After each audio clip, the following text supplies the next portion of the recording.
No worries. So the next stage of what we're going to do today is go through, talk to Al Ferrier, Jared Kemp, and then we're going to finish off with a Q&A session with Jack. So Al, well, thanks for coming down. Come on down. No, it should just hit the mute. Working? Yep. So we're sitting on Al Ferrier's property now. Do you want to just give a bit of a background on where you've come from, Al, and your story here? Yeah, so this is a family farm.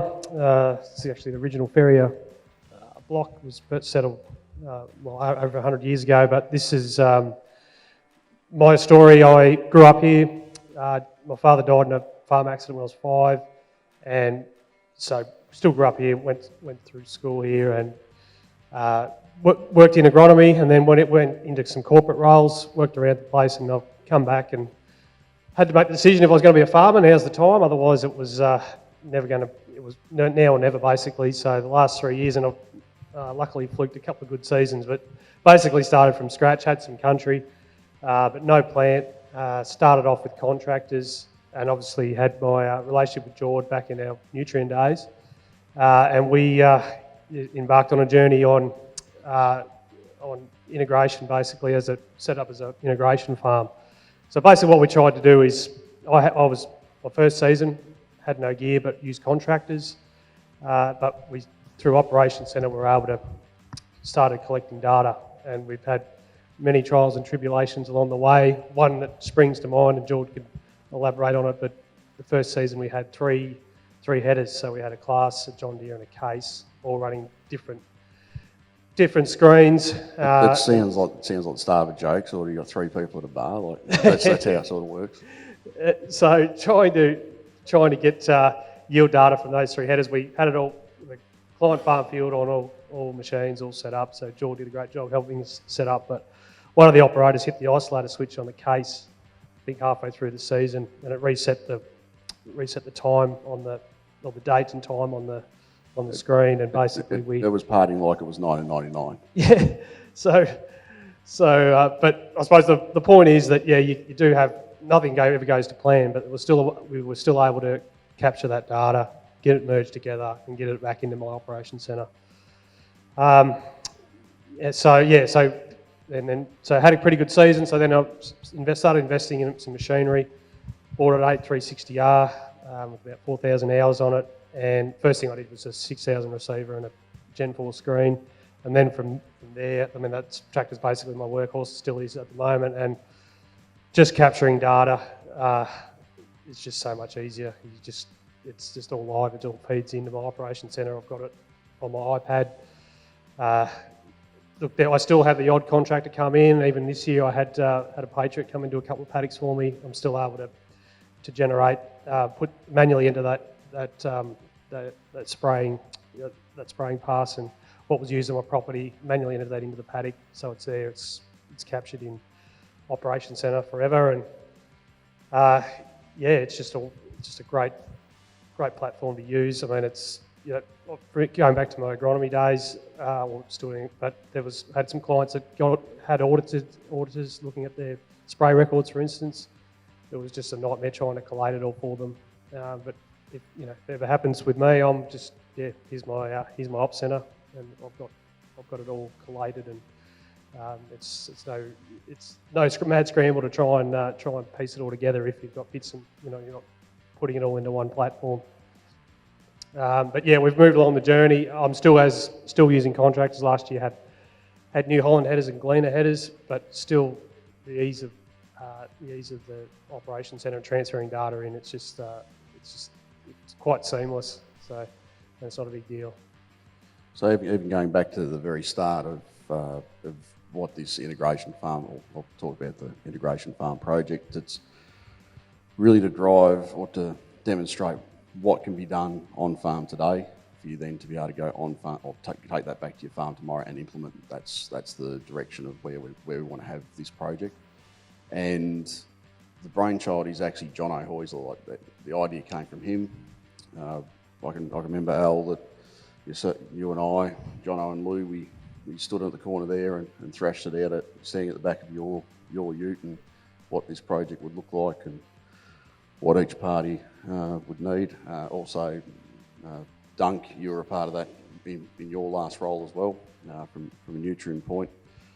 So it really is we want to demonstrate what can be done today to be implemented tomorrow, not to have if it's a data farm, smart farm, it's really the message that really taken away today is about a simple approach to ag tech. So that's what this project's about.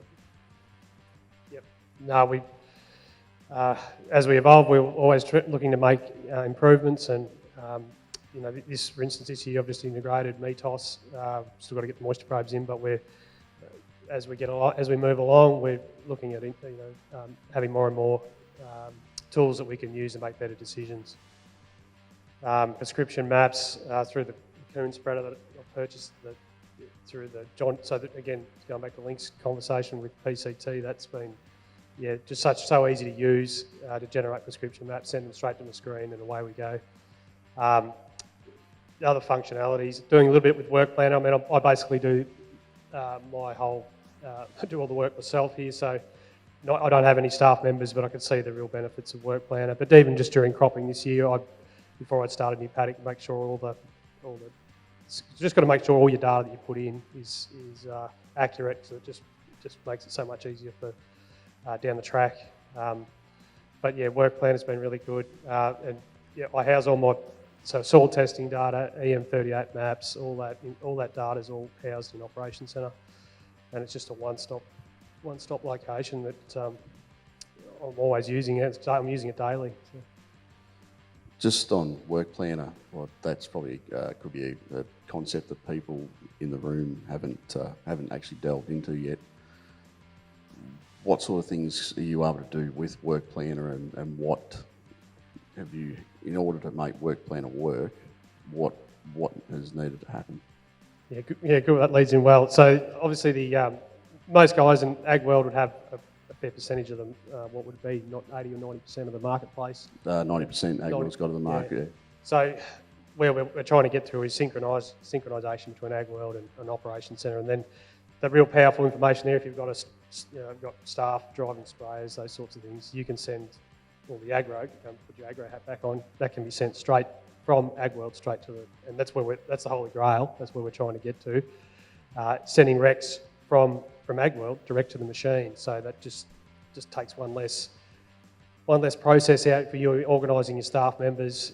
They've got the rec sent to their machine, and away they go. So that's something we're working towards, isn't it, George?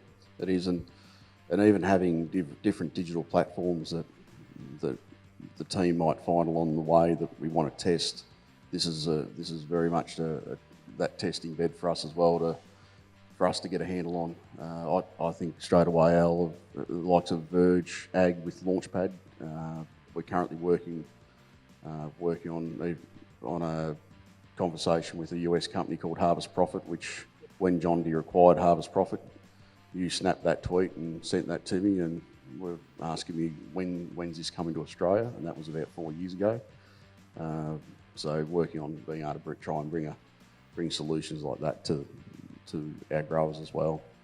So yeah, we've got a bit of a pilot program going on at the moment. So we're trying to more of these platforms can talk to each other and make the data. Well, we don't want to be entering multiple entry points of data. If we can do it once and it's accurate and it flows through to all platforms, and then that's the holy grail. And to be able to generate gross margins on paddocks after harvest is really powerful information, and that's where we're trying to get to. So I'll ask, what's your plans going into 2024? What's your ambitions this year's average? I'll say it's an average harvest, a reasonable harvest. What I'd love is protein, to get some protein and oil data. Look, that's ever evolving, but that just gives you another layer to really hone in on your particularly your nitrogen applications. But Yeah, I'd love to be able to get some of this harvest profit, start working with harvest profit and trying to get some of this data flowing through all platforms where I can generate gross margin maps for my paddocks.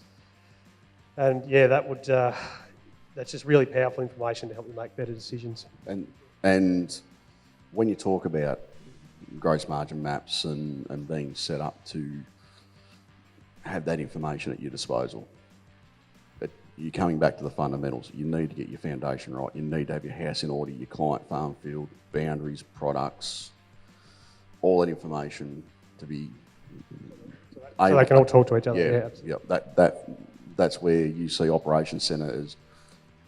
That's at the centre of your digital ecosystem, and everything else is like a planet moving around that Exactly. Yep. and moving and the like. So products, George, you talk about the products. Yep. Is that a manual enter in once a season, once you've ever done, or is it John Deere got like a master list? Yeah, so John Deere does have a master product list now, not the one that I spent a week of my life creating a couple of years ago. So John Deere's using a company called ProAgrica to manage their product list. So I know Gav Brown's around that you flicked me the UPL's product list the other day. So I'll forward that onto the John Deere team to make sure that those products are updated as well. So it's not just, it's very much pulling that from a global product list. So, because as we know, there are about 50 different ways to spell glyphosate. Well, there might be 51, but not everything's spelt the same. And when you are talking about synchronising data, you've got like just that one little spelling mistake can upset the apple cart. So making sure that the T's are crossed and the I's are dotted, and making sure that at the start of the season, you're right to rock and roll. So and coming back to that, your initial question, product list, the ideal time to review your op centre, make sure that your house is in order, is around that farm plan or that farm plan time, I'd recommend. The other best time to do that would be pre-harvest. If you don't have your crop varieties in op centre, make sure you get them in there. Then you can start using things like variety locator and the like. Well, I'm just thinking about PCT, how we probably haven't used every single tool in the toolbox there, but looking at, say, being able to set up for infield trials, enrich strips, and then get that data analysis back, that's probably another, yeah. Prescription gypsum as well. We're using that, overlaying with EM38 maps and also yield maps, so that it's quite easy to use and really easy, particularly on the Gen 4 screen, really simple to upload on your screen. I use a contractor, Jaden Pickering does my gypsum with his Breedle spreader, and he's got a Gen 4 screen, just easy to send it to his operator and away he goes. And on partnerships and the like, having a contract like that you're partnered with to be able to then move that data that he's created from his operations centre back into yours. That flows back into mine for applied, absolutely. Yep. So making sure that you've got that relationship with those people in your business partnerships or in your business ecosystem, that you can move data back and forth between one another.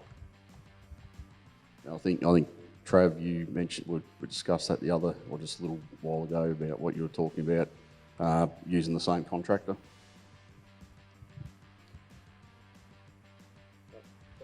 No. Anyway, so with the farm, what opportunities are you looking for to improve? What's your plan for? I'll say come summer 24. What's your plans? Yeah, so at the moment haven't got to prescription phosphorus yet, but I've got this capability with my SC to do that. So that's something I'm looking at doing. Is probably not everywhere, but I'm certainly looking at some paddocks to start start working that into my program.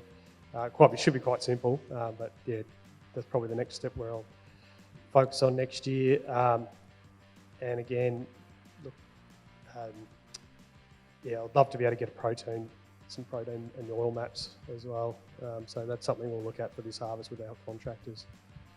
So I'll say the project hasn't all been beer and skittles, because that does have the human factor in there, but the ability to have the human factor also demonstrates that it's a real life working farm, and it's given us chances to learn from the data. So I think about your application of turbine is one that stands out. So yeah, so we've had some, again, that was probably my fault, but just not agitating it properly and just had some builder blockages.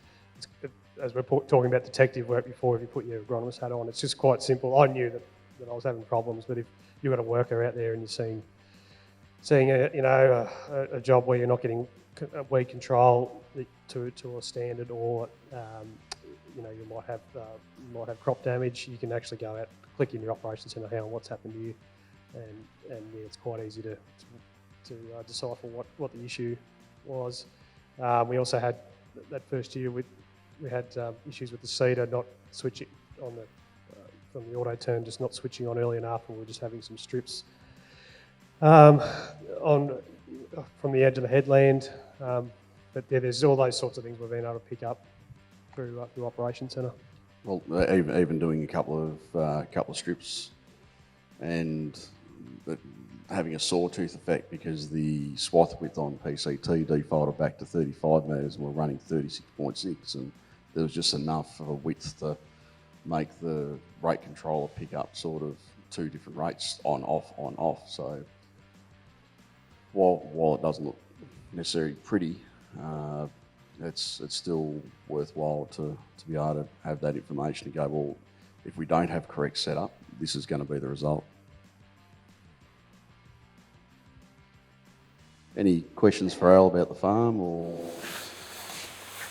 in general?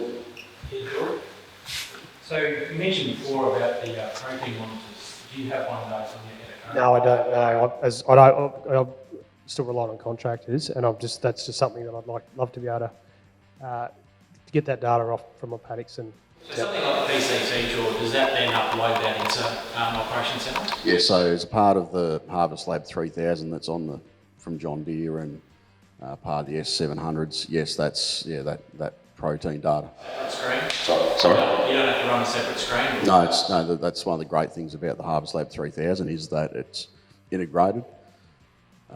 Both the protein and yield will flow into Op Centre. The one thing that PCT does do with that data is actually combine those two layers together that Op Centre won't. So, and on PCT or PCT AgWorld, these platforms that do circle around the digital ecosystem, I very much view them as operation centres of V8. These are just parts to put on to make the V8 go harder. PCT's a supercharger, AgWorld's a cam, heads, extractors, the like. So. Al, when we first met down on the corner there, you made a foundational statement that you didn't want to expand the farm, you wanted to grow more. Where are you on that journey now, and what foundational things have you done, and what do you have to put in place now to achieve that goal? so, well, from that conversation, we've moved across to variable rate gypsum, variable rate nitrogen, and again, I'd love to be able to get my protein map just to particularly nitrogen to be able to see how we're performing on that space. But I think it's a good point. Again, I think Matt made a comment as well that to try and acquire more land, particularly I haven't got a whole lot of acres, it's becoming more and more difficult. What we're trying to achieve here is to make what the country I've got, make it more profitable. I know certainly on the block I've got over on towards Wachupka, it's a clay loam, and we've got some sodic clay on it. Prescription GIPO maps on that country is really, and has really helped lift productivity. We had pulled off some really big yields over there last year. Had really no problems with trafficability, even with all that, with the rainfall that we had, and just because we were getting the gypsum out into the areas that we really needed it. But yeah, going forward, I'd just love to be able to get, well, certainly the protein maps, but also this harvest profit. Well, platform. also I think what Lou's asking is also what things are you doing to the soil to improve your yield and getting that bang for buck. So I think about the deep ripping side of things. Like I know that's part of. We certainly looked at that this year, and I've certainly got one paddock. This was a sheep farm back in the day, and it was also leased out. We've got areas that have been blown out, not big areas, but small areas have been blown out, been compacted by sheep. And they're really evident last year with all that rainfall we had. So weren't productive at all. I know it was a bit of an outlier last year with the rainfall we had, but even this year with the rainfall we had in June, those areas were underwater, like they were holding water and getting waterlogging, and they're the sort of areas that we're focusing on. So waterlogging is probably not usually a typical issue that we have around here, but is that something that you see as an opportunity to then do some? It'll help capture when we do get even marginal years where we're going to get marginal rainfall. We actually those areas are going to produce more because we're going to be actually the capability of holding moisture is going to be improved by deep ripping. Is there thoughts where you think about moving that water off the paddock, so being able to even just put some simple drainage systems into place? Probably not on my. I don't think on my country. I'd probably. Look, there is some boron around in these soils, so you need to be careful and certainly be testing before we did it. But I think I'd probably go down try and rip, not big areas, but certainly they it's very much looking at strategically ripping or looking at those areas exactly. that currently I won't say they're unproductive, but they're not nearly at their they're not at their yield potential. You don't have to move far into those areas, and we're getting we're seeing 2-3-fold increases in yield. Yep. Does that answer that, Lou? Close. I thought so. Any other questions from the audience? No worries. Well, Al, thanks for hosting us today and having a shed opening for you. Sorry that we couldn't get. It's a bit of cleaners my workshop. Yeah. But I'd just like to thank Hoyslers and also Jord in particular. Like he's really helped me along from where I started. He's been helping me on weekends or whenever I'm having issues, and now Govi's been really good. So yeah, it's just like to thank you, and we'll keep refining and keep growing as we move along. No worries, Al. Thank you.